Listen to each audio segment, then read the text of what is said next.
আসসালামু আলাইকুম। আমি মারুফ হাসান মুন্না। সাইবার মারুফ চ্যানেলের পক্ষ থেকে আপনাদের সবাইকে জানাই শুভেচ্ছা। আজ থেকে আমি আমার চ্যানেলে সিএসএস টিউটোরিয়াল শুরু করতে যাচ্ছি। আশা করি আপনাদের ওয়েব ডেভেলপমেন্ট শেখার ক্ষেত্রে আমার এই টিউটোরিয়াল আপনাদের অনেক উপকারে আসবে। সিএসএস টিউটোরিয়াল শুরু করার আগে আমি কিছু কথা বলে নিতে চাই। সেটা হচ্ছে আমরা আমাদের টিউটোরিয়াল সিরিজে যে আইডিটি ব্যবহার করব সেটা হচ্ছে visual studio code. Visual studio code আপনি কিভাবে ডাউনলোড করবেন এবং আপনাকে এইচটিএমএল করতে হলে ভিজুয়াল স্টুডিওতে এইচটিএমএল করতে হলে কিছু কিছু প্রয়োজনীয় এক্সটেনশন আছে যেগুলো আপনাকে ইনস্টল দিয়ে নিতে হয়। সেগুলা কি কি এবং কিভাবে ইনস্টল করবেন আমি এই ব্যাপারগুলা খুব ভালো মতো আমার এইচটিএমএল সিরিজের ফার্স্ট ভিডিওতে দেখিয়ে দিয়েছি।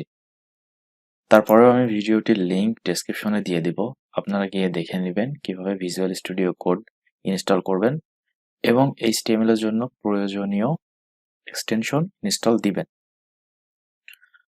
আমাদের এইচটিএমএল এক্সটেনশনের পাশাপাশি সিএসএস এর জন্য আরো কিছু এক্সট্রা এক্সটেনশন প্রয়োজন আছে। তো আমি সবগুলা দেখাচ্ছি, আপনারা নোট করে ডাউনলোড করে নিবেন। এগুলা আপনাদের কাজের ক্ষেত্রে অনেক উপকারে আসবে। প্রথমত আপনাদের ডাউনলোড করতে হবে, এখান থেকে সবগুলো ডাউনলোড করার প্রয়োজন নেই। আমি যেগুলা যেগুলা দেখাবো আপনাকে শুধু সেগুলাই ইনস্টল দিবেন। কিভাবে ইনস্টল করতে হয় সেটা আমি আমার ভিএস কোড ইনস্টলেশনের যে ভিডিওটি ওটা দেখিয়ে দিয়েছি, আপনি ডেসক্রিপশনে লিংক পেয়ে যাবেন। আপনি যখন এইচটিএমএল সিএসএস করবেন আপনাকে প্রথমে এটা ইনস্টল দিবেন, অটো রিনেম ট্যাগ, এটা আপনার প্রয়োজন হবে। তারপরে আপনি ইনস্টল দিবেন সিএসএস পিক, এটা এখানে সার্চ দিয়ে এখানে মানে সার্চ দেওয়ার পরে আপনার ইনস্টলের সিস্টেম আসবে, সেটা আপনি ইনস্টল করে নেবেন। আমার এখানে নেট নাই, এই মুহূর্তে আমি দেখাতে পারতেছি না। আপনি আমার ডেসক্রিপশনে দেওয়া ভিডিওটি দেখলে খুব ভালো মতো বুঝতে পারবেন যে কিভাবে ইনস্টল দিতে হয়। আচ্ছা, আপনি সিএসএস পিক ইনস্টল দেওয়ার পরে আপনাকে আরো ইনস্টল দিতে হবে। এখান থেকে আপনি এইচটিএমএল সিএসএস সাপোর্ট, এটা মাস্ট ইনস্টল করবেন। এইচটিএমএল স্নিপেটস, এটাও মাস্ট বি ইনস্টল করবেন। ইন্টেলিজেন্স ফর সিএসএস, এটা আপনাকে ইনস্টল করতে হবে। এটা ইনস্টল করার পরে আপনি লাইভ সার্ভার, এটা ইনস্টল করবেন। দেন হ্যাঁ, এগুলো ইনস্টল দিলে আমাদের কাজ করার মতো এনভায়রনমেন্ট ভিএস কোডে তৈরি হয়ে যাবে। ওকে, এবার আমরা আমাদের মেইন টিউটোরিয়ালে চলে আসি। আপনি ভিএস কোড ইনস্টলেশন এবং প্রয়োজনীয় এক্সটেনশন ইনস্টল দেওয়ার পরে আমাদের ভিএস কোড এখন সম্পূর্ণরূপে এইচটিএমএল এবং সিএসএস করার জন্য প্রস্তুত। ওকে, আমি এখানে একটা ফোল্ডার আগে থেকেই ওপেন করে রেখেছি। এখানে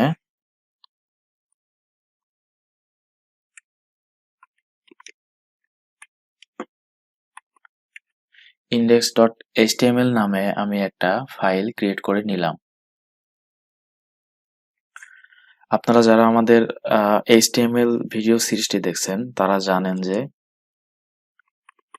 HTML5 এর স্ট্রাকচার বয়লারপ্লেট, সেটা ভিএস কোডে অটোমেটিকলি আনা যায়। কিভাবে আনা যায় সেটা আমি দেখিয়ে দিয়েছি অলরেডি।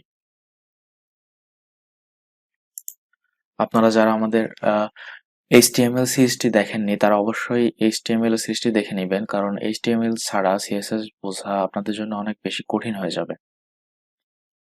তো এখন মেইন ব্যাপারে আসি, সিএসএস এর কাজটা কি?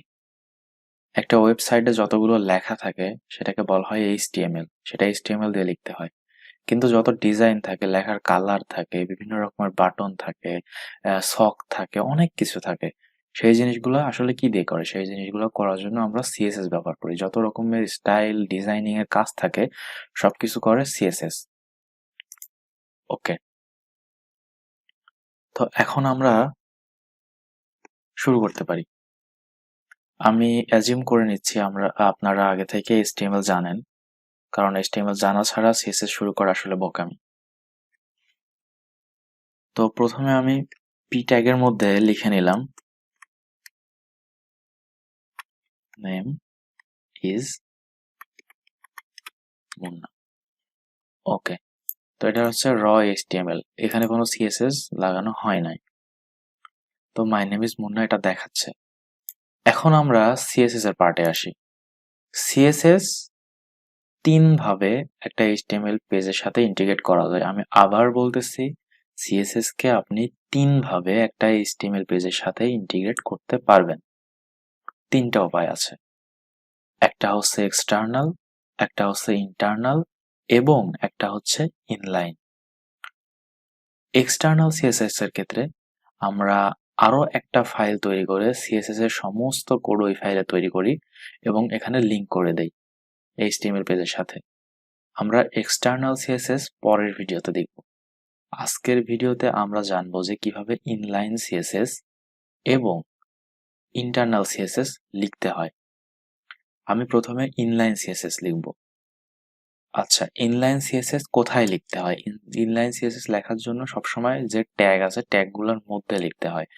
আমি এই যে মাই নেম ইজ মুন্না এই লেখাটাই কিছু প্রপার্টি অ্যাড করব, CSS প্রপার্টি অ্যাড করতে যাচ্ছি, তাহলে আমাকে এখানে এই p ট্যাগের মধ্যে লিখতে হবে। লেখার জন্য আমাকে স্টাইল দিতে হবে। এখন স্টাইল লিখে দুইটা ডাবল কোটেশন দিয়ে বন্ধ করে সেটার মধ্যে আমি ধরলাম এই লেখার কালারটা চেঞ্জ করব। কালারটা আমি দিব রেড।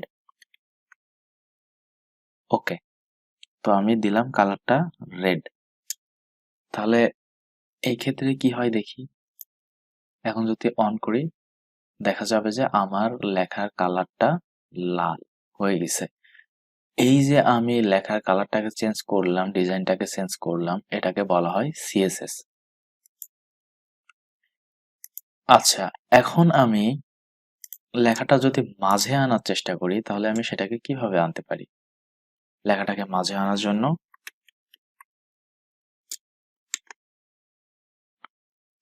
টেক্সট অ্যালাইন সেন্টার,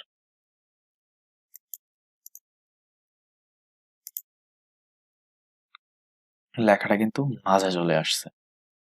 তো এই যে HTML এর একটা লেখাকে আমরা এইভাবে CSS দিয়ে আমাদের ইচ্ছা মতো মডিফাই করতে পারি। নাও আমি যদি মনে করি বডি, এই পুরো বডির কালারটা চেঞ্জ করব ইনলাইন CSS দিয়ে, তাহলে ওটা আমার লিখতে হবে এই যে বডি ট্যাগের মাঝে। এখানে তাহলে আমি লিখব স্টাইল ব্যাকগ্রাউন্ড কালার, দিলাম আমি অ্যাকোয়া ব্লু। এই যে সাজেশন গুলো আসতেছে এগুলো কিন্তু ওই যে আমি এখান থেকে যে এক্সটেনশন গুলো ইনস্টল করছি সেগুলোর জন্য আসছে। আপনি যদি এক্সটেনশন গুলো ইনস্টল না করেন তাহলে অনেক কিছুই পাবেন না, আপনাকে নিজের হাতে র কোড করতে হবে। তো আপনি দয়া করে এখান থেকে এই এক্সটেনশন গুলো অবশ্যই ইনস্টল দিয়ে নেবেন, তাহলে আপনার কাজের ক্ষেত্রে অনেক বেশি সুবিধা হবে। তো এখন যদি আমি অন করি দেখা যাবে যে পুরো পেজের কালারটি চেঞ্জ হয়ে গেছে এবং এখানে আমাদের নামটি লাল আছে। সো এইভাবে ইনলাইন CSS ব্যবহার করতে হয়। এখন আমি এই সেম কাজটা যদি ইন্টারনাল CSS দিয়ে করতাম তাহলে আমাকে কিভাবে লিখতে হতো? সেটার জন্য আমি এই যে আমাদের ইন্টারনাল CSS গুলা কেটে দিচ্ছি। ওকে, আমরা কেটে দিছি। এখন আমরা চাচ্ছি যে ইন্টারনাল CSS দিয়ে আমরা এই সেম কাজগুলো করব। সেই জন্য আপনাকে এই যে হেডের মধ্যে এই জায়গায় স্টাইল ট্যাগ ব্যবহার করে এখানে আপনি কোনটার কালার চেঞ্জ করতে চাচ্ছেন, আপনি আপনার পুরো বডিটার কালার চেঞ্জ করতে চাচ্ছেন HTML পেজের বডির। সো আপনি বডি ব্যাকগ্রাউন্ড কালার দিয়ে এখান থেকে অ্যাকোয়া সিলেক্ট করে দিন। দেখা যাবে যে আমাদের বডির কালার চেঞ্জ হয়ে গেছে। এখন লেখাটার কালারও তো আমরা চেঞ্জ করছিলাম, তো সেটাও করি। তাহলে আপনি কোন লেখাটা, এই যে পি এর মাঝে যে লেখাটা আছে সেই লেখাটার কালার চেঞ্জ করবেন। সো আপনি পি এর মাঝের লেখাটার কালার চেঞ্জ করতে হলে কালার দিয়েছিলাম আমরা রেড, এবং লেখাটা আমরা মাঝে এনেছিলাম টেক্সট অ্যালাইন প্রপার্টি ইউজ করে।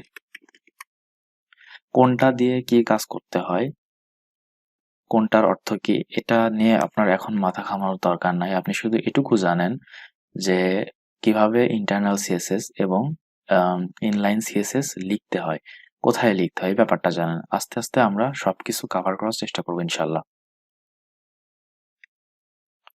তাহলে টেক্সট অ্যালাইন সেন্টার, এখন যদি আমি পেজটাকে অন করি, দেখা যাবে যে যেই কাজটা আমরা ইনলাইন সিএসএস দিয়ে করছিলাম সেই কাজটা এখন আমরা ইন্টারনাল সিএসএস দিয়ে করে ফেলছি। তো আমরা ৩ ধরনের সিএসএস ইউজ করি, মানে ৩ জায়গাতেই ইউজ করি।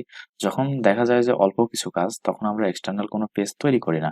আমরা ইনলাইন সিএসএস ইউজ করি। আবার যখন দেখি যে একটু বড় কাজ, তখন হয়তো আমরা এখানে স্টাইল ট্যাগের মাঝে এখানে হেডের মধ্যে সিএসএস ইউজ করি। আবার যখন দেখি অনেক বিশাল কাজ ম্যানেজ করা মুশকিল হয়ে যাচ্ছে, তখন আমরা এক্সটার্নাল সিএসএস ব্যবহার করি। তো এভাবেই সিএসএস একটা এইচটিএমএল ফাইলের সাথে সিএসএস ইন্টিগ্রেট করতে হয়। তো আমরা আজকে দেখলাম যে ইন্টারনাল সিএসএস কিভাবে কাজ করে, ইনলাইন সিএসএস কিভাবে দিতে হয়, এবং আমরা নেক্সট ভিডিওতে দেখব যে এক্সটার্নাল সিএসএস কিভাবে লাগাতে হয়। তারপরে আমরা আস্তে আস্তে সিএসএস এর যতগুলো প্রপার্টি আছে, যা কিছু আছে বেসিক টু অ্যাডভান্স, ধীরে ধীরে জানার চেষ্টা করব ইনশাল্লাহ। তো আপনারা এতটুকু প্র্যাকটিস করতে থাকুন, আমি আসবো নেক্সট ভিডিওতে। ততক্ষণের জন্য আল্লাহ হাফেজ।